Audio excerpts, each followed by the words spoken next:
सगळ्यांना नमस्कार. श्री स्वामी समर्थ. मी ज्योती. कसे आहात सगळे? मजेत आहात ना? मजेतच असायला पाहिजे, कारण आयुष्य हे एकदाच भेटतं आणि सगळ्यांनी खूप सुंदर आणि छान प्रकारे जगलं पाहिजे. तर इथे हा जो व्हिडिओ आहे ना, हा एकादशीचा आहे. एकादश पण होती आणि गुरुवार पण होता. तिथे सुंदर स्वामींचा अभिषेक करून घेतला होता. तर आपले ना ऑलरेडी खूप सगळे व्हिडिओ आहे की स्वामींची मूर्ती मी कुठून घेतली आहे, स्वामींचे वस्त्र कुठून आहे, काय सगळं आहे. पण जे नवीन सबस्क्रायबर जोडले जातात ना, तर मला रोज त्या कमेंट्स येतात म्हणजे येतातच. तर नवीन सबस्क्रायबर आहे ना, त्यांना माझं हे सांगणं आहे की तुम्ही जुने जे व्हिडिओ आहे ना, ते सुद्धा बघा. तर इथे जे स्वामींचं सिंहासन आहे, आसन, तर याच्यामध्ये काय आहे ना, जे पायऱ्यांवर आपण टाकतो तेही जो आहे ना, आसनच आहे. तर तुम्ही सांगताना तुम्हाला सिंहासन पाहिजे, गादी पाहिजे की पायऱ्यांवरचं आसन पाहिजे हे सांगा. पण आता सध्या आहे ना, पायऱ्यांवरचे कापड तुम्हाला मिळून जातील, कुठल्या रंगामध्ये हवे असेल ते. पण सध्या आसन मी जे आहे ना, त्याच्या ऑर्डर घेत नाही आहे.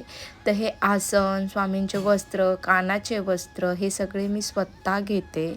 मी स्वतः याच्या ऑर्डर्स घेते. तर हे सगळं माझ्याकडेच भेटतं. पण सध्या आसनचे जे काही ऑर्डर आहे ते स्टॉप आहे.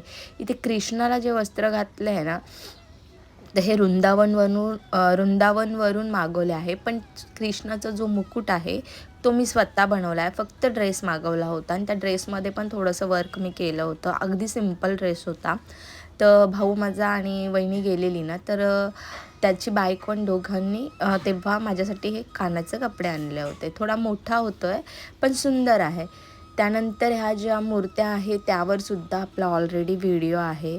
तर तो सुद्धा तुम्ही चॅनलवर जाऊन बघू शकता. नंतर ह्या कवड्यांबद्दल सुद्धा मला बऱ्याच वेळा कमेंट्स आल्या की ह्या कुठल्या आहे. हे गोमती चक्र आहे. हे 5 किंवा 7च्या स्वरूपात तुम्ही ठेवू शकतात. मी हे अन्नपूर्णेच्या समोर ठेवते, कारण जे माझं श्रीयंत्र आहे ते मी लक्ष्मीच्या समोर ठेवते. तर ही जी मूर्ती आहे ना, विश्वंभर दादा म्हणून आहे, मुंबईत असतात ते. स्वामी आर्ट म्हणून त्यांचं पेज आहे ऑनलाईन, की त्याच्यावर तुम्हाला नंबर, त्यांचे डिटेल्ससुद्धा आपल्या चॅनलवर मी ऑलरेडी टाकली आहे. ही 6 इंच मूर्ती आहे आणि ही मूर्ती तुम्हाला त्यांच्याकडे मिळेल. प्रत्येक मठात बनवण्यापासून ते घरामधली 3 इंचाची सोन्या चांदीमध्ये मूर्ती दादांकडे मिळून जाते. दादांसारखी मूर्ती तुम्हाला कुठेही भेटणार नाही. डोळ्यांमध्ये, मूर्तीमध्ये अक्षरशः इतका जिवंतपणा आहे ना, खूप जिवंतपणा आहे. त्यानंतर विठ्ठल रुक्माईची जी मूर्ती आहे ना, कुठल्याही गिफ्ट शॉपमध्ये किंवा कुठेही, म्हणजे नॉर्मली कुठेही सोलापूर सगळीकडे ह्या मूर्त्या भेटतात. तर ही अशी स्पेशल कोणाकडनं बनवून नाही घेतली आहे. बाकी ह्या ज्या पितळाच्या मूर्त्या ज्या आहे ना, त्या मी कल्याणवरून घेतल्या आहे. पूजा भांडार म्हणून इथून लॉकडाऊनमध्ये घेतल्या होत्या. त्यानंतर खंडोबाची मूर्ती ही जेजुरीहून घेतली आहे आणि पायथ्याशी जे 1 की 2 दुकानं आहेत ना खाली, तिथूनच ही मूर्ती घेतली आहे. मी नक्की गेल्यानंतर ना नेक्स्ट टाईम मी घेईल. आणि श्रीयंत्र जे आहे ना, ते केंद्रातून नाही, सॉरी, पूजा भांडारमधूनच घेतलं आहे, पण तुम्ही केंद्रातून घेऊ शकता. तर एकादश होती म्हणून स्वामींना छान असे वारकरी रूप द्यायचे होते. तर इतके सुंदर वाटत होते ना स्वामी. पूर्ण जेव्हा, म्हणजे हे पुन्हा मी चेंज केलं थोडंसं, खूप सुंदर. आणि ही पगडी बघा, ही स्वतः मी हाताने बनवली आहे, पण ती तुम्ही जेव्हा समोरून बघाल ना, तुम्हाला वाटेल काही म्हणजे स्वामींना अक्षरशः कापडाने बांधला आहे फेटा. पण खूप सुंदर वाटते. ज्याच्या ताईंनी घेतली त्यांना माहिती आहे किती छान वाटतं. आणि एकादशीच्या दिवशी ना स्वामींचे असे रूप आहे ना, खूप सुंदर वाटतं. तर बघा, छान असे देव जळवून घेतले होते. तर देव मी जे साफ करते ना, ते भैया पावडरने साफ करते. आठवड्यातून 2 ते 1 वेळा माझा देवारा पूर्ण क्लीन होतो.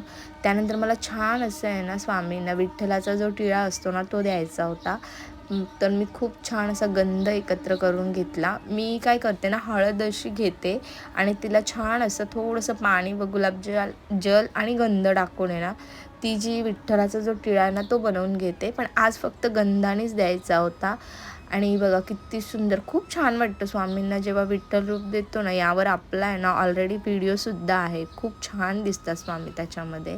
बघा मूर्तीचे डोळे बघा, जेव्हा मूर्तीच्या समोर आपण बसतो ना आणि 2 मिनटं स्वामींच्या डोळ्यात बघतो ना, असं वाटतं की स्वामी आत्ता डोळे उघडले आणि बंद केले, इतकं जिवंतपणा वाटतो. आणि माझी जी मूर्ती आहे ना स्वामींची, तर तिचे ना प्रत्येक वेळी हावभाव चेंज होत असतात, प्रत्येक वेळी खूप हावभाव चेंज होतात.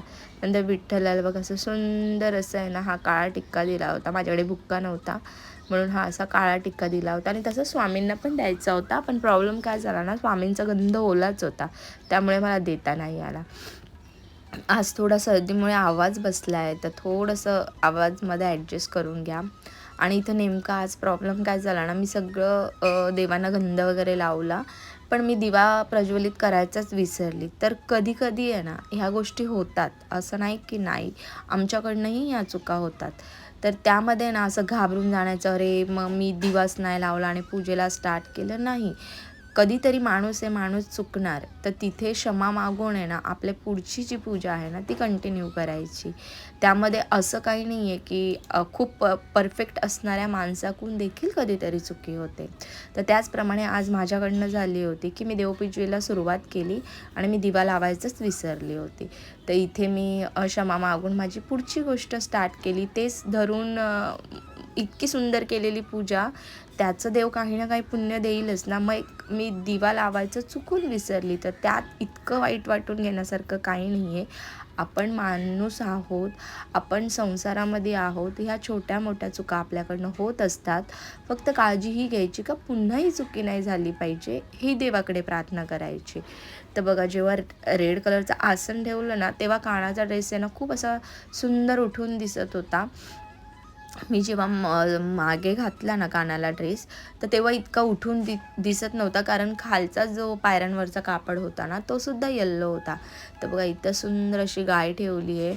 आणि स्वामींची जी माझी दुसरी मूर्ती आहे ना, ती मी आतमध्ये ठेवली आहे, कारण संक्रांतीच्या वेळेस आहे ना, इथे पूर्ण डेकोरेशन होतं आणि कोणाचा हात बोट लागू नये म्हणून मी ती आतमध्ये ठेवली होती.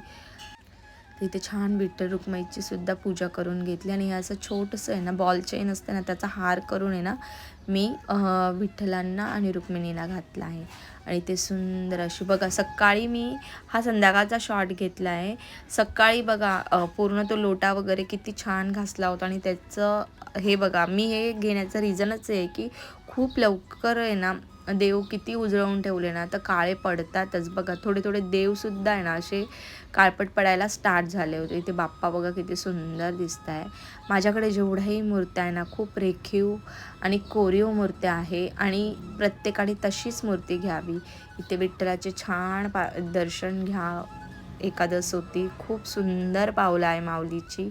त्यानंतर बघा अशी सुंदर अशी माझी गुरुवारची आणि एकादसची पूजा छान झाली होती. आणि स्वामी महाराज बघा किती सुंदर दिसत आहे, पुढे दिसेलच तुम्हाला.